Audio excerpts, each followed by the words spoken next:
Hey everybody, welcome to the Orange and Brown Talk podcast. Dan Labbe with Mary Kay Cabot, a Hey Mary Kay edition of the pod here today, recording this on Tuesday. It's about 1:20.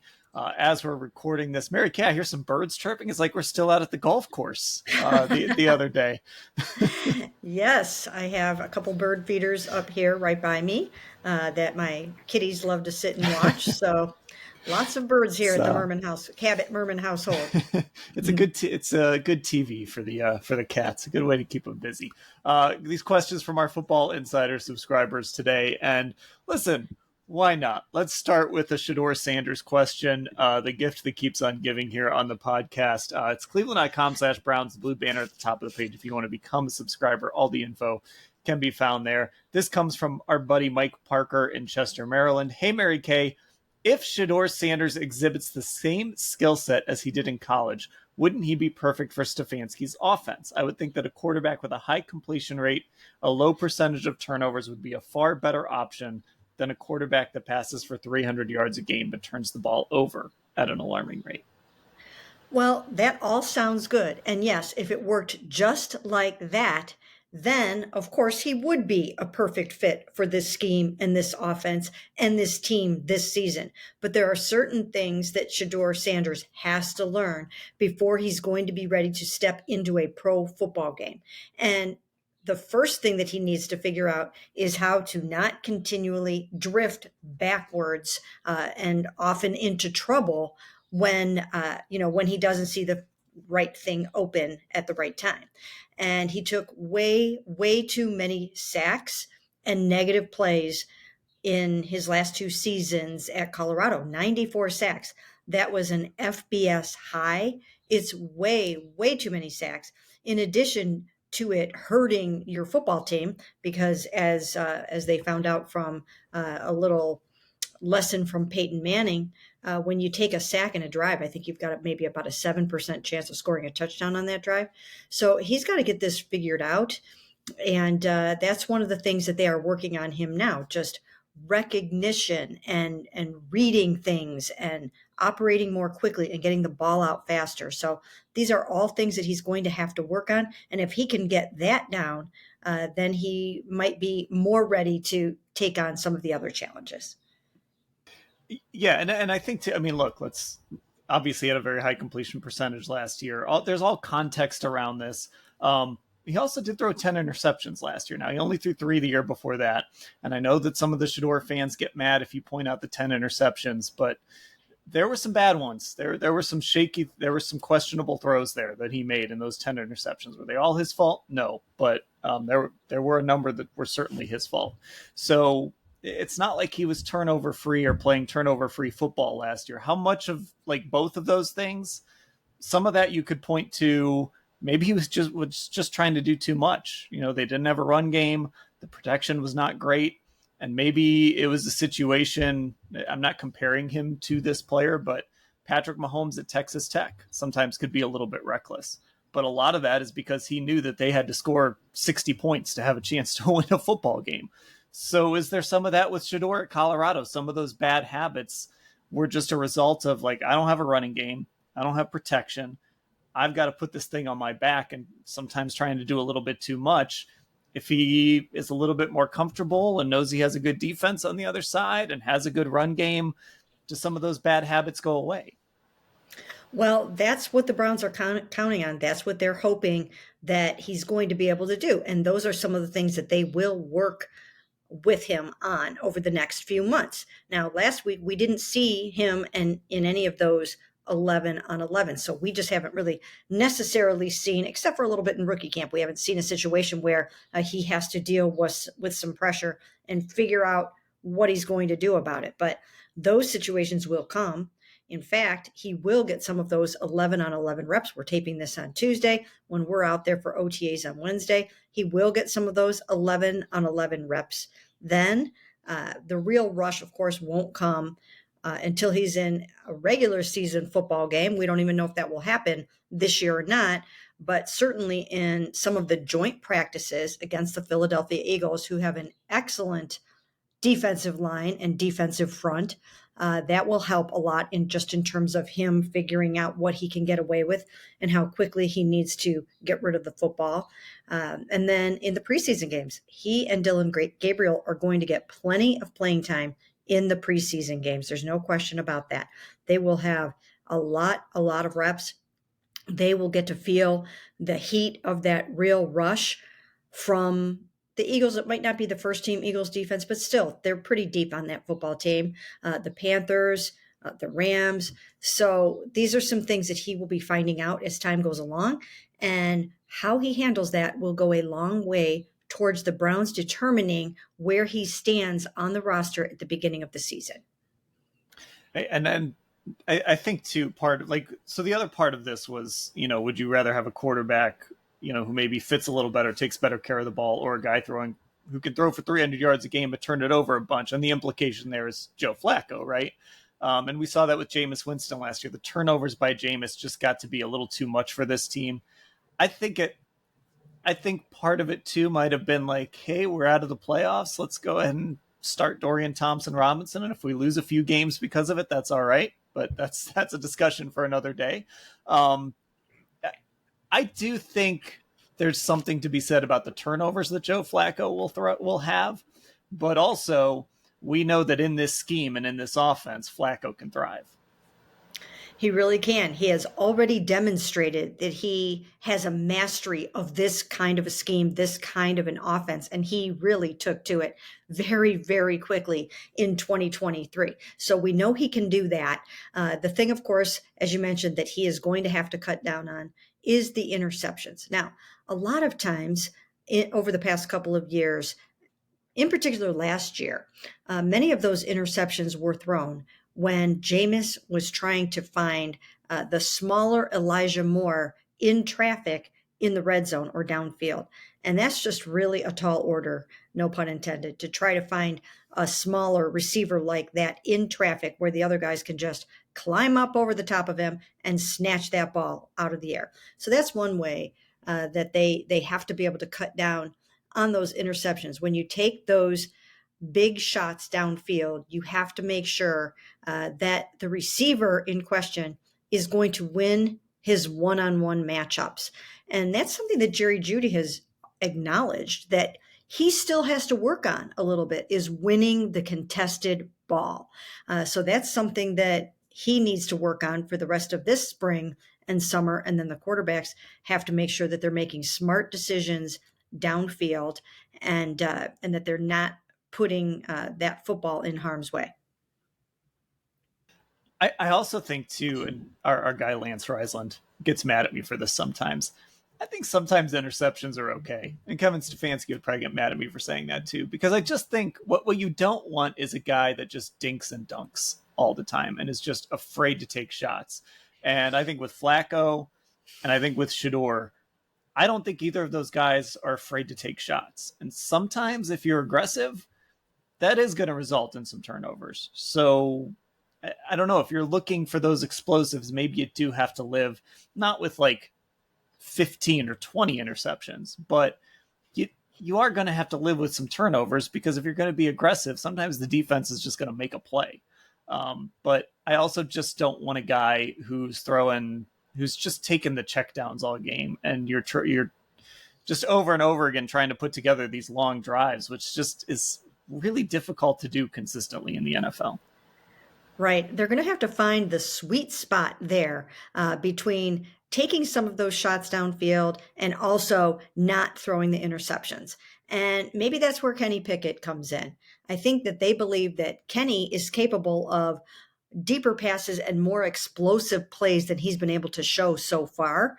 But by the same token, I think that they want him to continue to play clean ball. So open it up a little bit, maybe be a little bit more aggressive than he has been able to do. I think his hands were very tied in Pittsburgh by Matt Canada. He really wasn't able to do a lot of the things that maybe he is capable of.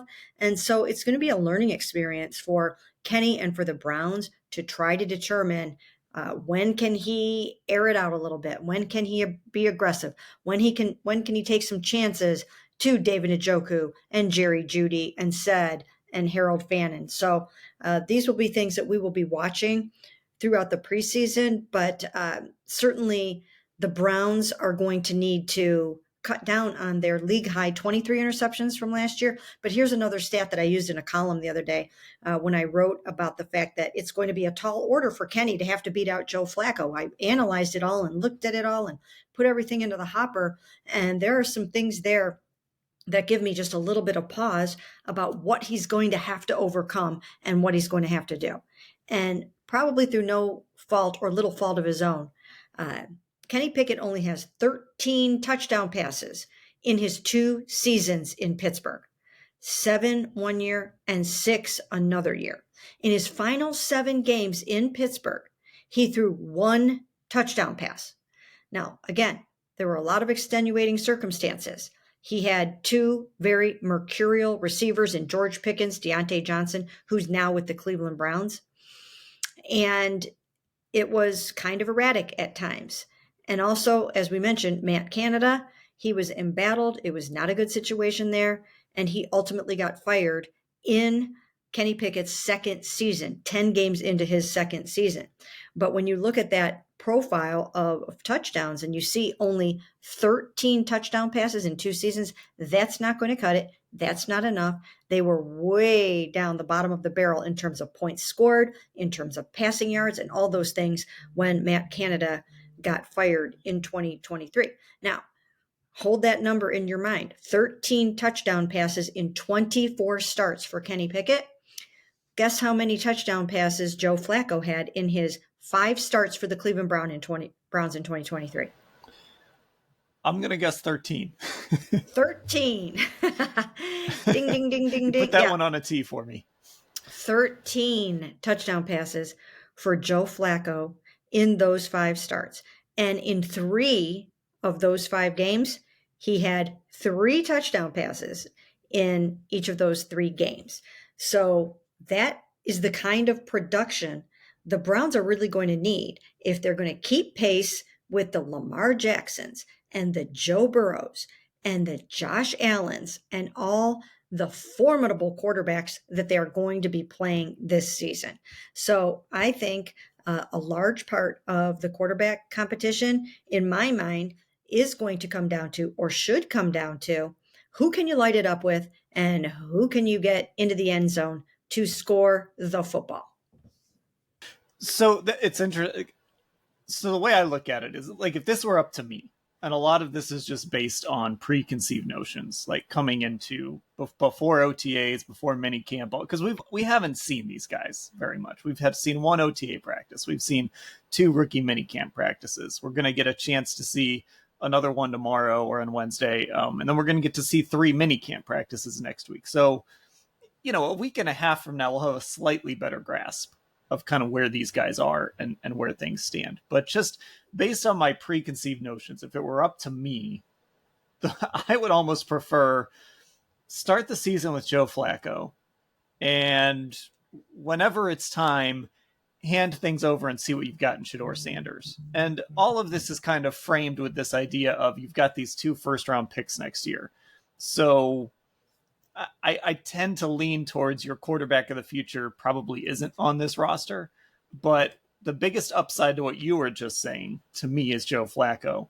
And then of the 2 rookie quarterbacks, the one that I like better and did throughout the draft process was Shador. So I just would like to see what he can do. That's without being in any meetings, without knowing if Shador is ready or if he's more ready than Dylan Gabriel or any of that. That's just kind of my gut feeling of what I would do on June 3rd. And we've got 3 months and a ton of training camp and lots of things that could change that opinion. But that's the most interesting thing to me, at least. The rest of it is kind of, okay, we'll see what happens. But that's sort of where I lean on this.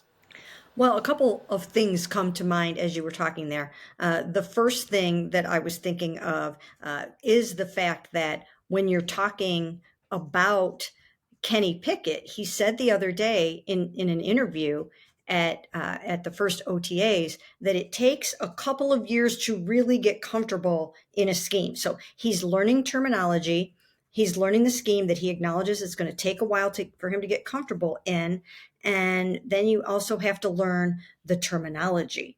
And when you're still coming up that learning curve like that, then you're not going to be playing as fast as you will maybe in the middle of the season, or maybe next season if you get an opportunity here.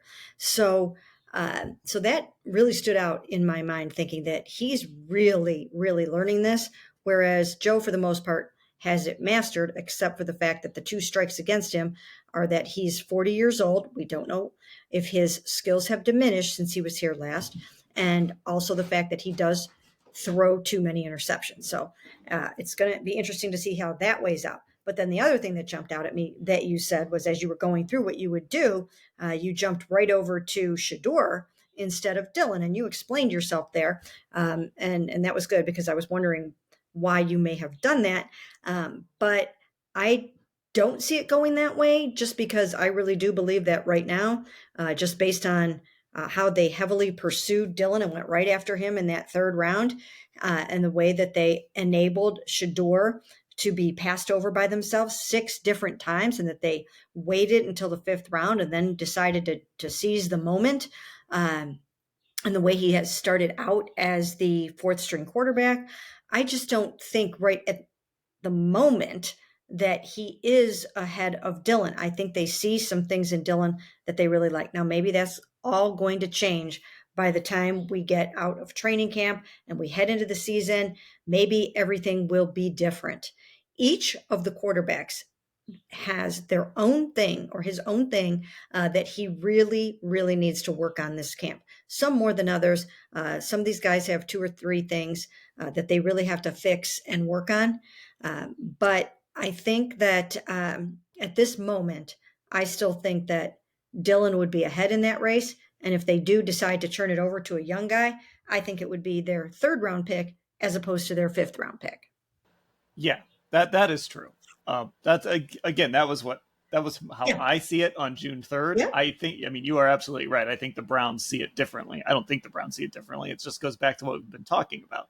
Look how they got all of these guys. I think they see it as maybe they'd rather go Kenny Pickett early and then Dylan Gabriel late if the season's over. But there was another thing you mentioned in there, like when Kenny Pickett says that, it's sort of it sort of drives home the fact that like maybe it takes 2 years to learn a system and thrive in a system, but none of these guys have time for that to actually happen, right? Like you've got to figure out if any of these guys is going to be your quarterback of the future. And obviously Joe Flacco is 40 years old, so he's kind of in a different bucket. But if Kenny Pickett is going to be another Sam Darnold, or if Shador or Dylan are going to be are going to surprise everyone and be a franchise quarterback, they've kind of got a year to show it and make this organization, who could be staring, I mean, they could be staring at 2 top 10 picks next year. And all of a sudden they're empowered to go get one of these quarterbacks in this class. And we don't know exactly what that class is going to look like. It changes from one spring to the next. Guys are going to emerge. Guys are going to fall off. We don't know what Arch Manning is planning to do, all of that. This team has to have a grasp on kind of what these guys are going into that draft next year, because it could be a franchise changing draft if there's a quarterback they love. So, you know, I respect Kenny Pickett for saying that, but I also think the reality is if you want to make your case for being a guy here long term, you've got to do it, and you've got to do it fast. Yeah, you really do. You have to do it really fast. Also, as we mentioned, because Joe picked it up so very quickly. And so much of that is because he has seen it all, he's heard it all, he's had to pivot over to many, many different terminologies. So much of what he has learned here, he probably knew from somewhere else or has seen somewhere and just had to tweak things a little bit. So he's got so much football under the 191 starts, Stan, 191 starts. And when you're talking about Kenny, he has 25 starts. And most of those starts, 24 of them came in Pittsburgh in that Matt Canada system.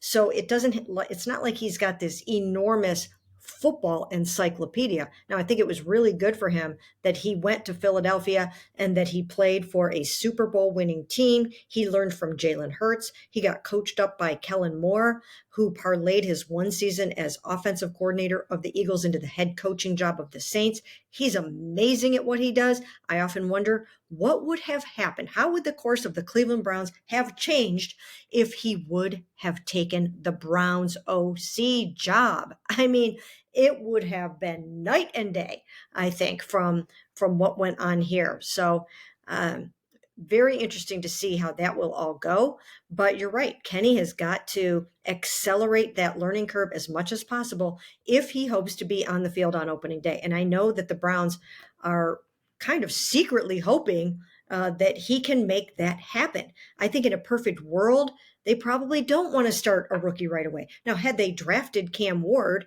then you're going to start Cam Ward right away. Okay, that's just going to happen. But when you're getting down into the third round quarterback and you're getting down to the fifth round quarterback, the expectation there isn't day one starter. It's just really not necessarily the case.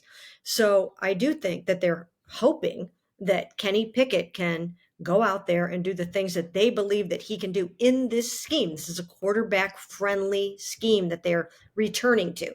It's a scheme that a lot of really good quarterbacks have looked amazing in, and some above average quarterbacks have looked excellent in. So if he can do that in this scheme, then and also play clean ball, then he does have a chance to be on that field on opening day. But I do think that he's got to close that gap. He's got to close that gap with Joe. And I think that even just standing out there watching practice for the one OTA that we did, Joe's big arm, his knowledge of the scheme, and his knowledge of this personnel and this coaching staff gives him, in my mind, an enormous head start. So I think Kenny can do it, but he's got a long way to go. Yeah, well, and it's funny. I don't know if you got a chance to see the Browns they posted a mic'd up of Jerry Jeudy, and I usually don't watch the mic'd ups, but because it's all, some of it is it's also heavily edited, and some of it's just guys grunting for 2 minutes. But there were some interesting clips between Joe and Jerry Jeudy, where they were talking about like a choice route and the way that Jerry wants to run it, and Joe was giving Jerry some tips on like, hey, don't worry about this. I think he was talking about a safety. I'll keep this guy here, and if I don't throw it to you, it's because I don't want, like, just don't worry about it. I'll figure this out. Just it was kind of cool to see Joe work with that, and that's a guy that's been there. That's a guy that's confident in his abilities and confident in what he's seeing and understands him and Jerry Jeudy have to be on the same page. So this is definitely a setting where Joe is going to thrive because of that big arm and because of just being a veteran, having been through all of it. So let's get to this question here from Ken in Durham, North Carolina. Hey, Mary Kay, I always hear opinions about how a quarterback's skill set fit with the scheme, but how about a quarterback's skill set with the rest of the team? Some examples he gives. Baker's timing strengths didn't always fit with OBJ's improv strengths, but did with Jarvis Landry. Watson's improv strengths and Cooper's precise route running, it didn't always seem like they were on the same page. Isn't it worth considering how a quarterback and his receivers fit? Absolutely, 100%. That's a great point and a great question, because you do try to get receivers that can match with your quarterback and your scheme as much as possible. Case in point, last year, they were looking for those twitchy, choice route running kind of guys. They really felt like Elijah Moore could be that kind of guy. I think they felt like Jamari Thrash, when they drafted him, could be that kind of guy. So that's what they were looking for. And even Cedric Tillman, to a certain extent, even though he's a bigger, taller receiver, I still think that they kind of put him in that twitchier choice route type of category. So I do think that you do try to find receivers that are going to complement what you're trying to run and who you're trying to run it with. And I think it's going to be very interesting in this camp to see who does shine with which quarterback. And there will be differences. And we've seen it so many times before. Some guys really struggled with Dorian Thompson Robinson's touch on the ball. Some of them just couldn't catch his passes. David Njoku was one of those guys that really struggled with that. We already know that Joe has a tremendous edge in putting that kind of touch on the ball, a very catchable ball, poetry in motion, as we've heard it described. But I will say this, that is one thing that Shedeur Sanders really prides himself on, is putting touch on the ball so that his receivers can catch it with ease. He's very big on that because he knows where his bread is buttered. You're not a good quarterback if your receivers are not catching your passes and catching them at a very, very high rate. So he focuses on that and he knows when to take some off. I think he's got really good arm talent. He really does. He throws a nice ball and he knows how to take some heat off of it when he needs to. He knows when to flatten it out. He knows when to put a little arc on it. I think he does a really nice job of all of that. And I think it's going to be really interesting this spring and summer to see who's sort of jiving with who in that regard. Right. And again, this is just like the theme of this pod. Again, Joe Flacco had really good connections with some of these guys during that 5-game stretch a few years ago. So that's another piece of this all. He's got a little bit of an edge there. That I do think we talked yesterday about going back to this Kevin Stefanski system, and you talked about, you don't want to go too far back. You don't want to be stuck in the mud. And I think kind of along those lines, you do want to make sure that what you're running really does fit the talent that you have. And I know a lot of the offensive linemen think that, they felt that going back to a system like this really fits what this line is good at. But then you also have to work in your how do your tight ends fit? How do your wide receivers all fit into that? It's kind of a balance of acquiring talent that fits, but then also sometimes if it doesn't, figuring it out and coming up with some new ways to fit what you do around the talent you have, especially if it's someone who, if it's a Jerry Jeudy or someone like that who is a really talented player and maybe, can transcend just the system you're running. So it's a delicate balance. I think they've got a good thing going with their talent and their scheme fit right now, but I guess we'll see when the real bullets start flying. Well, I think it's going to be a work in progress because once again, they are changing it all up, right? I mean, last year, well, they're not completely changing it up because they had to go back to some of that stuff when Jameis Winston took over. So it's not like they're going all the way back and doing a 180. They already started to do some of that when Jameis Winston took over. So it won't be complete culture shock for everyone. But I do think that they need to continue to evolve with it, like we talked about yesterday. And how it looks in week 1 is not going to be how it looks in week 6. Because when you're doing something new again, you have to start ripping out pages of the playbook that aren't working, or you have to start adding things in when you see who's got the hot hand. I think that's also very important. They're going to be learning some things about their personnel that they don't know yet. They're going to be learning some things about their quarterbacks that they don't know yet. Here's a case in point with that. With Kenny Pickett, they don't really know exactly what the new and improved Kenny Pickett is going to be all about. They have plenty of film on the Pittsburgh Kenny Pickett, but there's not a ton of film on what he learned from Kellen Moore, what he picked up from Jalen Hurts. So, that's one area where they're going to have to figure some things out along the way. And then when you look at your running game, they're going to have to figure out who is best in which situation, goal line, short yardage, third down, all those kinds of things. How much of the passing game can Quinshon Judkins handle? How much of the blitz pickup can Dylan Sampson handle? And there are so many things that they're going to be figuring out on the job. And a lot of times you can't know the answers to those questions until you're in a regular season game, because you're not going to get every blitz. You're not going to get every twist and stunt from a defense in the preseason games. It's going to be somewhat vanilla. They're not going to show you everything. So I'm sure that coaches like the Ravens and the Bengals and the Steelers are already working on ways to to game plan for the Cleveland Browns and to take out some of their best weapons and things like that. But they just don't 100% know yet. I mean, Deontay Johnson, if Deontay Johnson kind of gets his head on straight or has his head on straight and becomes a force in this offense, that's going to be a learning curve to figure out what he does best. And there might be some times where you're like, geez, we really like what we see from him and Jerry and Said, and maybe we will play a little bit more three wise than we thought we were going to. So I think this offense, once again, is going to be a bit of a work in progress.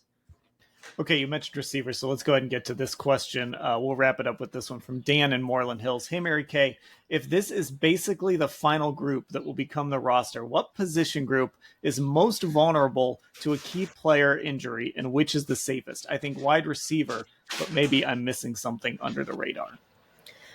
I would go with wide receiver right now. I would absolutely go with wide receiver because the X factor, as we have mentioned so many times, is Deontay Johnson. If we knew that he was going to be reliable and going to be out there and going to be healthy, then you would know that you have a Pro Bowl caliber receiver to go with the other guys. But we don't know that about him.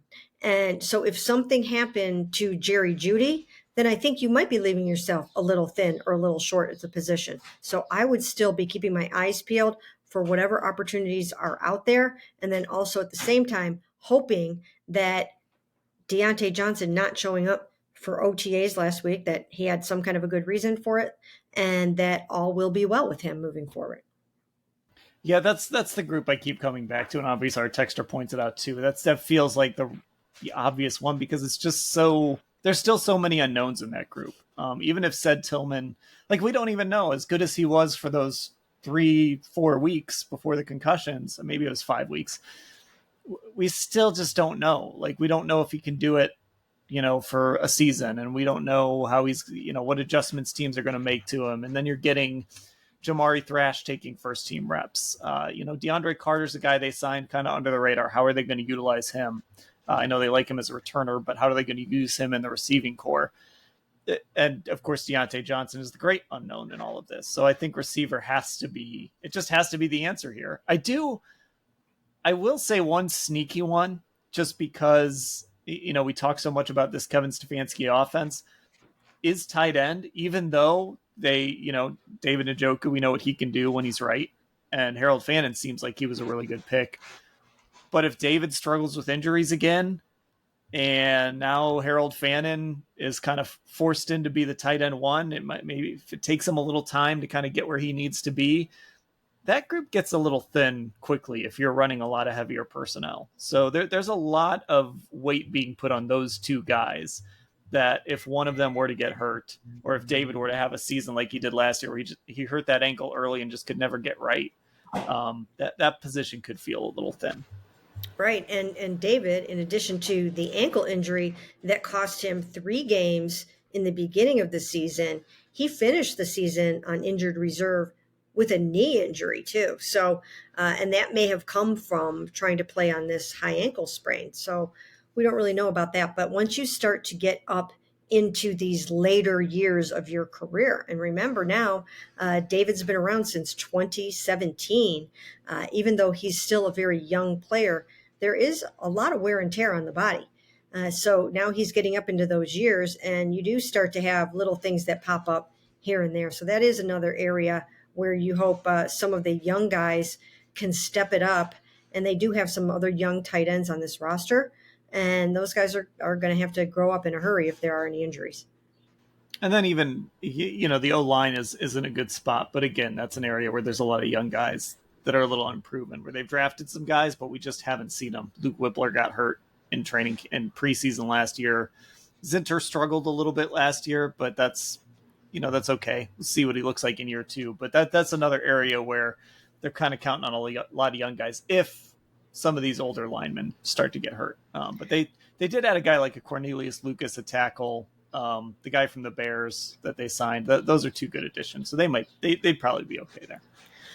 This gives me an opportunity to mention something that we haven't had a chance to talk about yet, since we found out about it a little bit later yesterday. I had known for several weeks now, probably about 3 weeks now, that Jed Wills wasn't going to play this season, or probably wasn't going to play this season because of his knee injury. I was trying to pin it down because I had heard that he had another procedure on the knee. Now, he's no longer with the Cleveland Browns, but I do think this is somewhat significant because I think his career was ruined and marred by injuries. I think that first year it was an ankle, and then it moved into this knee injury that cost him most of the last 2 seasons. It was a torn MCL, and he just never recovered from that. And then I think there's another issue, and so I think it will cost him his 2025 season. I believe that's unfortunate, and hopefully for Jed, he'll be able to come back and try to resurrect his career, because I think there was something to him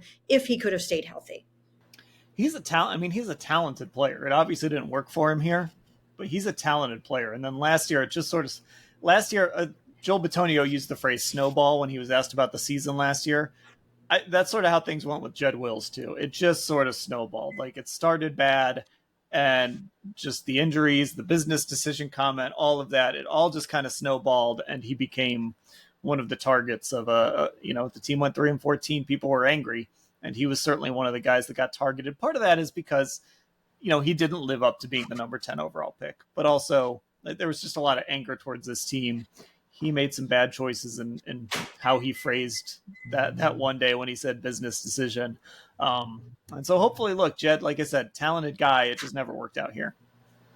Yeah, it was unfortunate because you really need your number 10 overall picks to be amazing for you. In fact, not only do you hope that those guys, of course, make it to their second contract and their third contract, but you're expecting multiple Pro Bowls from those guys. And we know, Tristan Wirfs, who the Browns could have drafted that year. We know that he's turned into a Pro Bowl left tackle. And so it was really an unfortunate situation.